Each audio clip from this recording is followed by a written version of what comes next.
বাইরে কেরালার টাকা এমনি পাওয়া যায় কিছু লোকে বলে। তো ভাই এই দেখো এত রোদের মধ্যে ইটাগুলা ওই বাইরে নিয়ে যাইতে হয়, এখন আমায় নিয়ে যেতে হবে।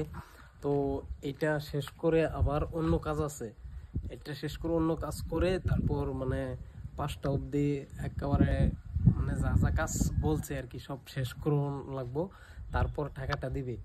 তো ভাই আমি বলতেছি যে ভাই যারা যারা কেরালা আসতে চাও তারা যাই না বুঝে আসো, ঠিক আছে? দেখতেছো তো এইটার ওজন হবো ভাই কমপক্ষে মানে 20 কেজি তো হইবই। ওই যে মাটির কাঠটা লাল লাল যে ওইগুলো মানে ওই 30 কেজি 35 কেজি হয়, কিন্তু এইগুলা একটা 20 কেজি তো হইবই, ঠিক আছে? তো এই রোদের মধ্যে দেখতেছো মানে রোদের তাপমাত্রা প্রায় 35 হবে। তো এইটা শেষ করে আবার অন্য কাজ করে তারপর টাকাটা নিতে হবে ভাই। তো যাই না বুঝে কেরালা আইসো।